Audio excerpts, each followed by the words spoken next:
વળી ગંગા, ગયા, કાશી, પુષ્કર, કુરુક્ષેત્ર, નર્મદા, દેવિકા, યમુના અને ચંદ્રભાગા આ વગેરે તીર્થો છે એ તીર્થક્ષેત્રની કોઈ યાત્રા કરે અથવા તો એકાદશીનું વ્રત કરે તો વધી કોણ જાય?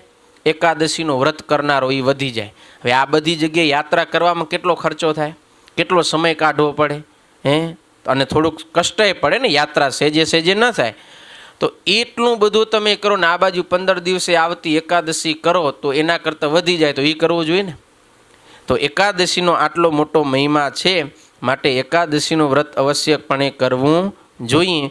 ન કરતા હોય હવે ચાલુ કરી દેજો, ઘણા બધા નથી કરતા. જો થોડું થોડું અમે સમજીએ કે ભાઈ તમે બધા જે આ આપણા વાંઢા વિલાસવાળા કેવો તમે, એ બધાને તકલીફ પડે, પણ તોય વ્રત છે ને જલસો નથી કરવાનો. વ્રતનો મતલબ થોડુંક શરીરને કષ્ટ પડે એમ, પણ એ સહન કરીને પણ તમારે એકાદશીનું વ્રત અવશ્યપણે કરવાનું છે. માટે એકાદશીનું વ્રત કરજો, એ ક્યારેય જવા દેતા નહીં. હેમરાજ શાહ કેવા અગ્રગણી વૈષ્ણવ કે એકાદશીના દિવસે પણ એ ફળાહાર ન લે, ઉપવાસ કરે. પછી બારસના એકાદશીના દિવસે ધંધુકા જાય ચાલીને સુંદરિયાણથી. પોતે સાવકાર શેઠ છે, એની ઘરે વાહન છે, છતાંય ચાલીને જાય.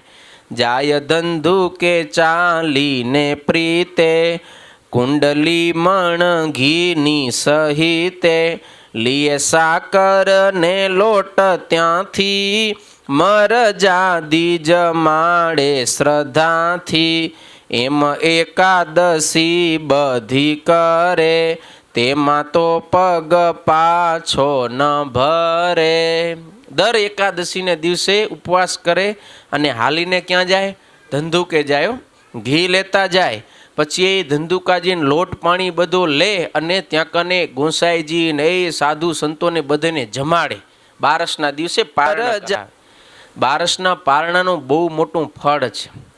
ઉપવાસી હોય સાધુ બ્રાહ્મણો જે એકાદશીનો ઉપવાસ રાખે એને બારસના પારણ કરાવે, એને એકાદશીના વ્રતનું ફળ મળે, એને જમાડે. એને આપણા પણ જો ભુજની અંદર ધનબાઈ ફઈ વર્ષો પહેલાં થઈ ગયા, એણે આજીવન ભુજ મંદિરના સંતોને રસોઈ બાંધી દીધી. બારસના દિવસે સંતો પારણ કેના તરફથી કરે? ધનબાઈ ફઈ તરફથી આજીવિકા બાંધી દીધી. આજે પણ ઘણા બધા ભક્તો બારસની રસોઈ આપે સંતોને. કેમ કે સંતો એકાદશીના ઉપવાસ કરતા હોય તો અમારા તરફથી સંતો પારણ કરે, એવી ભાવનાથી. તો એકાદશીનો આટલો મોટો મહિમા, બધી એકાદશી કરે ને એકાદશીના દિવસે અનાજ ક્યારે ખવાય નહીં. તમે બધા રાખો એકાદશી. મુંબઈમાં થોડીક અઘરી પડ્યો, અમે જે ઘર પરિવાર ન હોય ને ટિફિન આવતા હોય એને થોડીક વધારે અઘરી પડે ને. તમે બધા છોરા કરો, તમે બધા કરો. એકાદશી આવે રમેશ, આ શું કહે રાજેશ બાજુમાં આવે કે આમ બાયપાસ પકડીને હાલી જાય? મુંબઈમાં બાયપાસે ઘણા હોય ને પાછા, બાજુમાં આવવા ન દે. જો ભક્તો, એકાદશી અવશ્યપણે કરવી જોઈએ. એકાદશીના દિવસે અનાજ ખાવાનું બહુ મોટો પાપ છે.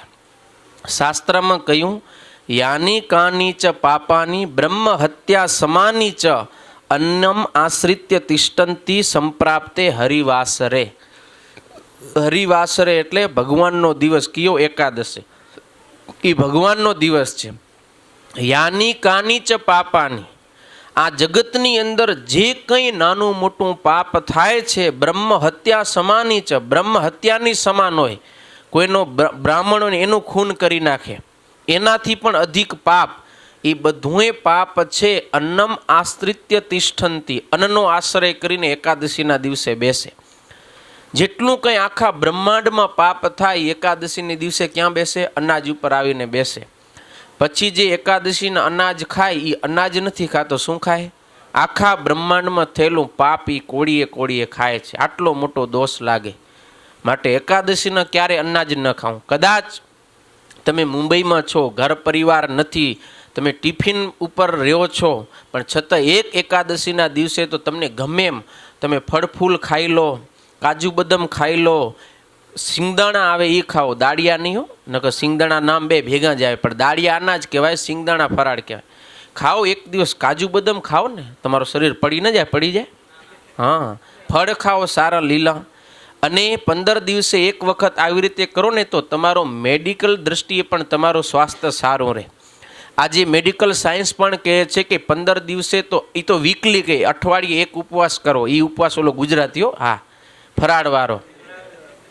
એક વખત અઠવાડિયે તમે આપણો જે આ બધું અંદર પાચન ક્રિયા કરે છે મશીનરી, એને આરામ આપો, હલકો ખોરાક આપો, હળવો, જેથી કરીને તમારું સ્વાસ્થ્ય પણ સારું રહેશે. રોજ તમે આમ ઢેચ્યા જ કરો તો અંદરે બચારો મશીન છે ને, લોડ પડે ન પડે. તમે રવિવારની રજા રાખો, નથી રાખતા? છેલ્લી બાકી અડધો દી રાખો, મંગળવાર રાખે કપડાવાળા, બધે લાઈનવાળા અલગ અલગ એક અઠવાડિયે રજા રાખે. કેમ ભાઈ? થોડુંક ફ્રેશનેસ ખપે ને એમ. સતત તમે મશીનને લોડ આપો, કોઈ પણ હોય, ગમે એ મશીન, કમ્પ્યુટર હોય, આપણું દિમાગ હોય, હૃદય હોય, જે આંતરના પાચન ક્રિયા કરતા હોય, એ બધાને થોડોક રેસ્ટ ખપે. આમ તો આપણે એકે ટાણું ગૂંચાવતા નથી. ગૂંચાવી રાત્રે 12 વાગી જાય તોય મુંબઈવાળા ખાય, મોડું થઈ જાય ગમે એટલું, તોય હાજર ખાય. એમ નહીં કે હાલો ભાઈ આજે 12 વાગ્યા, આજે કાંઈ નહીં, કાલે, એમ તોય નહીં. ટાણે તો પૂરણ જ ખપે. તો એક ટાણું આપણે ગૂંચાવતા નથી.